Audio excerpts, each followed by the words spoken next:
Hey everyone, what's up? Today we're going to be talking about replacing the DRLs of this 2013 Acura TL that's behind me.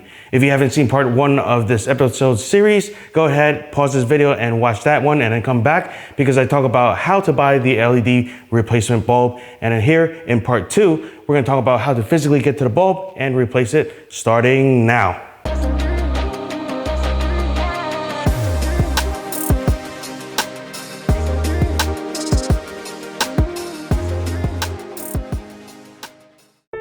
First, let the engine cool down and pop the hood.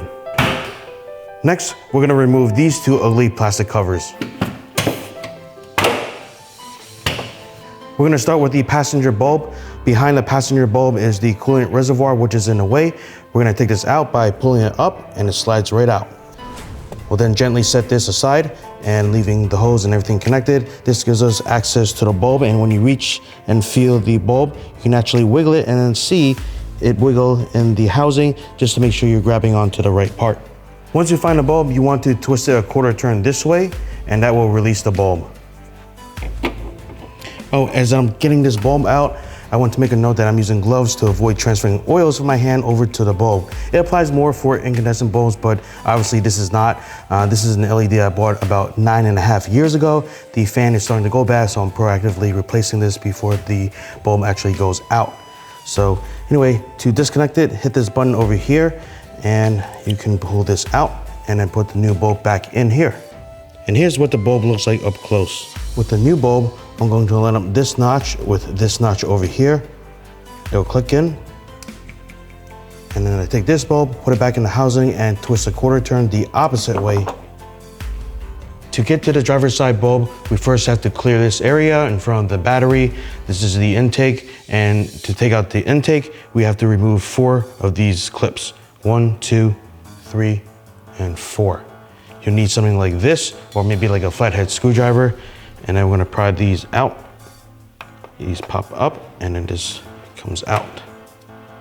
Okay, and last one. And after this is removed, this should be able to lift out.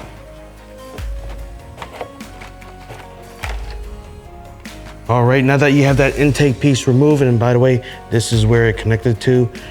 In front of the battery, in this tight space, you want to squeeze your hand in, find the bulb, grab it, twist it, remove it, and replace it.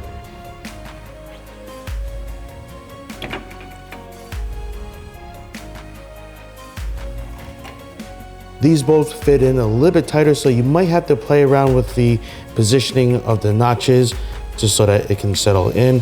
But the instruction does say that ideally the LED bulbs themselves would face the 9 o'clock and the 3 o'clock position, but it's not a hard requirement. So once you confirm the fitment, before we put everything back in, let's go ahead and test this out.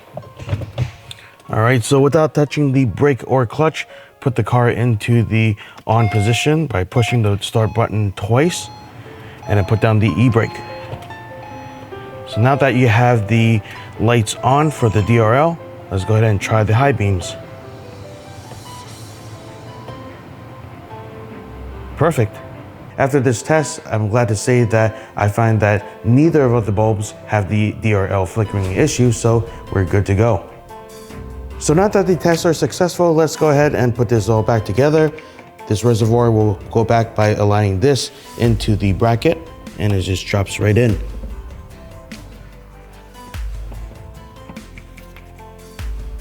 And then on the driver's side, we're gonna put back the intake part, aligning it to this piece over here.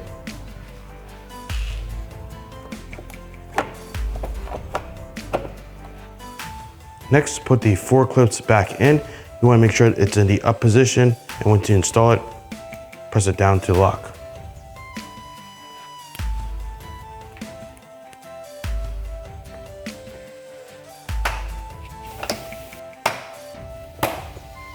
And put the ugly engine covers back on.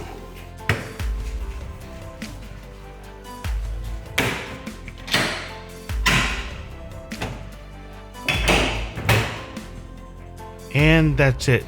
If you have a 4th generation Acura TL, hopefully this is helpful for you. Thanks for watching. Don't forget to like, share, and subscribe if you haven't done so already. See you in the next one.